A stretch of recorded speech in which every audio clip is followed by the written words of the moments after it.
আমরা মারাত্মক একটা কমিউনিকেশন ভুল করে থাকি যখন আমরা ক্লায়েন্টদের সাথে কাজ করি। প্রবলেমটা হচ্ছে মাঝে মাঝে আমরা কোনো একটা প্রবলেমে পড়ি। সেটা হতে পারে আমাদের প্রবলেম অথবা আমাদের কোনো একটা এমপ্লয়ির প্রবলেম।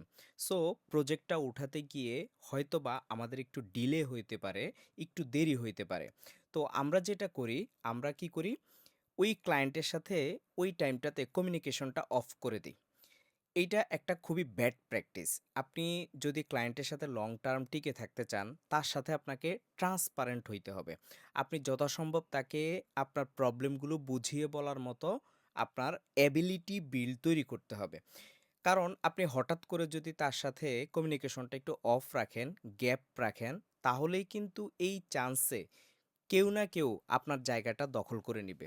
সো এই ভুলটা কখনো করা যাবে না। এটা কমিউনিকেশনের একটা বড় একটা প্রবলেম যে কোনো একটা কারণ হইতে পারে যে আমার প্রজেক্টটা হয়তোবা ২ দিন ডিলে হবে, ৩ দিন ডিলে হবে, ৫ দিন ডিলে হবে।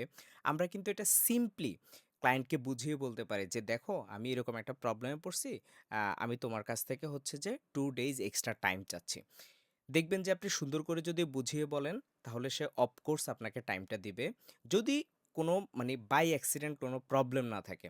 বাট আমরা মনে করি কি হয়তোবা ক্লায়েন্ট মানি তাকে কোনো ব্যাড কিছু বলবে বা হয়তোবা ক্লায়েন্ট প্রজেক্ট ক্যানসেল করে দেবে। এই ধরনের চিন্তাভাবনা থেকে আমরা হচ্ছে কমিউনিকেশন গ্যাপটা করে ফেলি।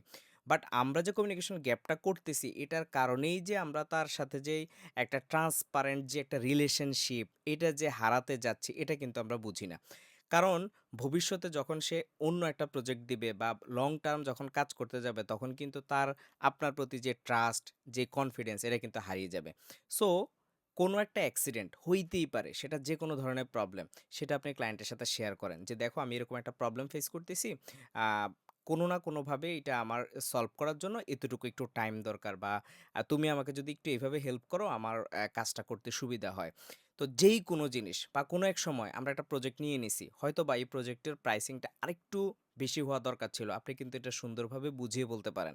এবং এগুলো হচ্ছে কমিউনিকেশন স্কিল। এই স্কিলগুলোতে আপনি যদি গ্যাপ দেন তাহলে কিন্তু আপনি লং টার্ম ক্লায়েন্ট পেলেও আপনি ধরে রাখতে পারবেন না। সো এই জায়গাগুলো অবশ্যই আমাদেরকে খেয়াল রাখতে হবে। এই কমিউনিকেশন স্কিলগুলো আমাদেরকে বিল্ড আপ করতে হবে লং টার্ম ক্লায়েন্ট ধরে রাখার জন্য।